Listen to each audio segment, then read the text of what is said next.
की बात स्वागत है आपका। आप देख रहे हैं कहानी कुर्सी की। राम मंदिर को लेकर अब तेजस्वी यादव का एक बयान चर्चा में है। तेजस्वी ने राम मंदिर को लेकर लोगों से पूछा कि बताओ, बीमार पड़ोगे तो अस्पताल जाओगे या मंदिर? भूख लगेगी तो मंदिर जाने से खाना मिलेगा। तेजस्वी ने आगे कहा कि मंदिर जाओगे तो वहां उल्टा दान मांग लेंगे। तेजस्वी यादव ने पीएम मोदी पर हमला बोला और कहा कि जितने लाखों करोड़ों रुपए अयोध्या में खर्च हो रहा है, उतने में कई अस्पताल और स्कूल बन जाते। बीमार पड़ोगे अस्पताल जाओगे कि मंदिर जाओगे? पेड़वा कट जाएगा तो मंदिर पंडित जी के दिखाई में जाएगा कि अस्पताल में डॉक्टर जी को दिखाओ। बताओ आपको क्या चाहिए भाई? भूख लगेगा तो मंदिर जाइएगा, वहां तो दाने देना पड़ता है कि नहीं? हजारों लाखों करोड़ रुपया अगर अयोध्या में खर्च हो रहा है तो उससे कितने लोगों की शिक्षा हो जाती, कितने लोगों का चिकित्सा का व्यवस्था हो जाता, कितना लोगों को आप सैलरी दे पाते, नौकरी दे पाते कि नहीं दे पाते? तो आपने तेजस्वी यादव को सुना जो जस्टिफाई कर रहे हैं। हालांकि ये जो बयान है ये सिर्फ तेजस्वी यादव नहीं बल्कि इंडिया अलायंस में शामिल तमाम राजनीतिक दलों की तरफ से दिया जा रहा है। ये राम मंदिर को महंगाई, बेरोजगारी, शिक्षा से जोड़कर देखा जा रहा है। अब संगीत रागी जी, कौन सा फॉर्मूला है जो इंडिया अलायंस के नेताओं के पास है, जो तेजस्वी यादव के पास है, जो राम मंदिर को देश की बाकी समस्याओं से जोड़कर देख रहा है? देखिए, सबसे पहले तो ये उस पार्टी का नेता बोल रहा है जिसने बिहार को अंधेर गर्दी में ढकेल दिया। एक समय था, पॉल एप्लेबी की रिपोर्ट आई थी, Bihar was one of the best governed states in India, और उसको लालू राबड़ी राज ने अंधेर गर्दी में, बिहार से सारे इंडस्ट्री खत्म हो गए। बिहार के अंदर 26 इंडस्ट्रियल एरिया हुआ करते थे, सारे के सारे लालू प्रसाद यादव के समय बंद हो गए। जिस पार्टी ने चारा, जानवरों के चारा घोटाला सबसे प्रसिद्ध हुआ, कोई ऐसा डिपार्टमेंट नहीं था जहां भ्रष्टाचार नहीं हुए। लालू भ्रष्टाचार के पर्याय इस देश में हो गए। वो पार्टी आज इस प्रकार की बातें कर रही है और इसके पीछे की राजनीति को समझिए।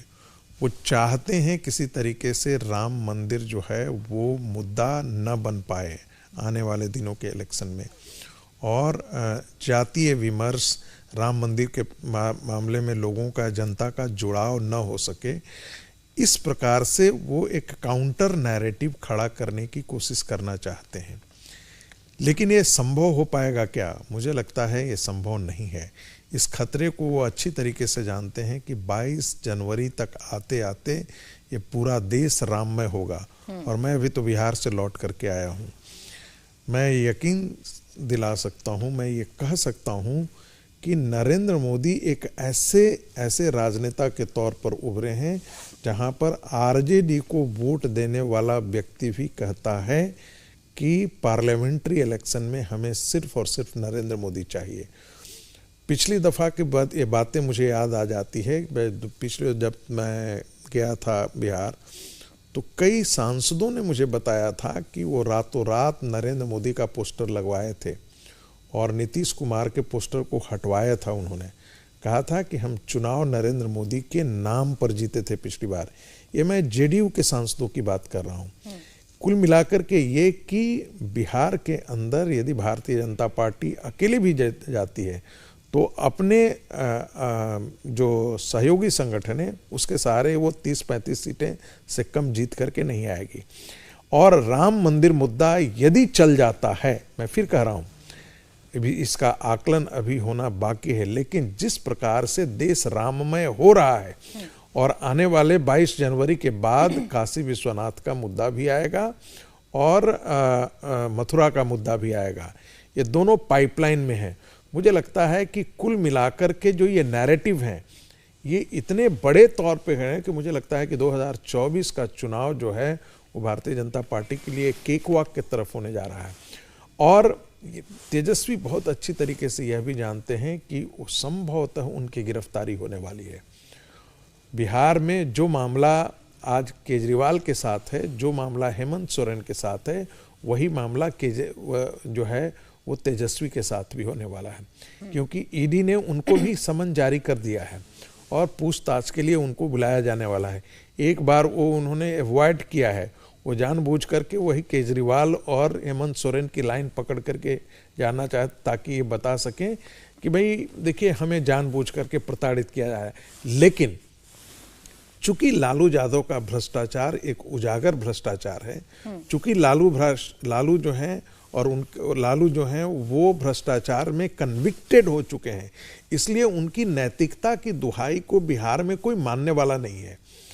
चूंकि एमवाई गठबंधन एक प्रकार से हो जाता है, कोएलिशन हो जाता है, सामाजिक समीकरण बन जाता है, इसलिए लालू प्रसाद की पार्टी जो है वो जीत जाती है विधानसभा चुनाव में।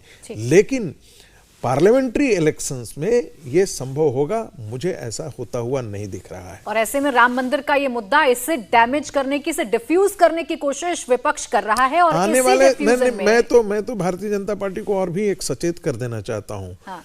22 जनवरी से पहले विपक्ष किसी भी प्रकार का कुकर्म कर सकता है और उस कुकर्म में, मैं फिर कुकर्म कह रहा हूं, उस कुकर्म में बहुत बड़े बड़े साजिश भी हो सकते हैं, ताकि एक ऐसा विस्फोटक नैरेटिव खड़ा हो जो राम मंदिर की जो तेज है, जो रोशनी है, उसको धूमिल किया जा सके।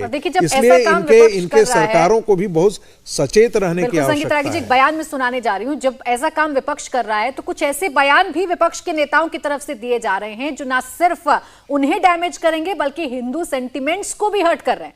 भगवान राम के अपमान पर अब महाराष्ट्र में बवाल बढ़ा हुआ है। शरद पवार गुट के एनसीपी नेता जितेंद्र आव्हाड ने भगवान राम को मांसाहारी बताया, जिसके बाद अब महाराष्ट्र के कई शहरों में विरोध प्रदर्शन शुरू हो गया है। मुंबई, पुणे समेत अलग अलग जगहों पर बीजेपी कार्यकर्ता आव्हाड के बयान के खिलाफ सड़कों पर उतर आए हैं। मुंबई में घाटकोपर थाने के बाहर पुलिस और प्रदर्शनकारियों के बीच धक्का मुक्की तक हो गई। आव्हाड के खिलाफ बीजेपी सख्त एक्शन की मांग कर रही है। बीजेपी विधायक राम कदम ने आव्हाड के खिलाफ एफआईआर दर्ज करने की बात कही है। पुलिस ने आश्वासन दिया है।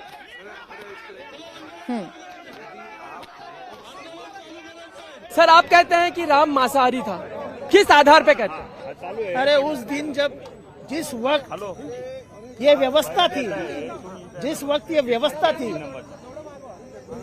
तब राइस नहीं था,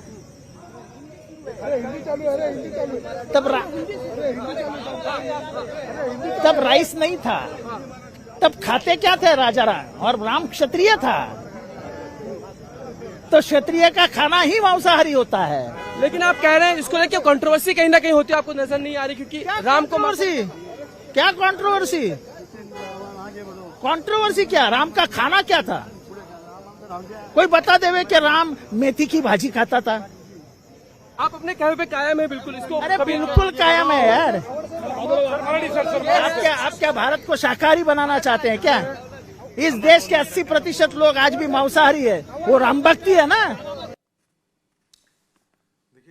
मुझे ऐसा लगता है कि ऐसे मूर्ख नेताओं को, ऐसे दुष्ट नेताओं को गिरफ्तार करना चाहिए, नहीं तो आने वाले ये सजा के तौर पर मैं कह रहा हूं, ऐसे दुष्ट और मूर्ख नेताओं को गिरफ्तार करके उनको जेल में बंद कर देना चाहिए।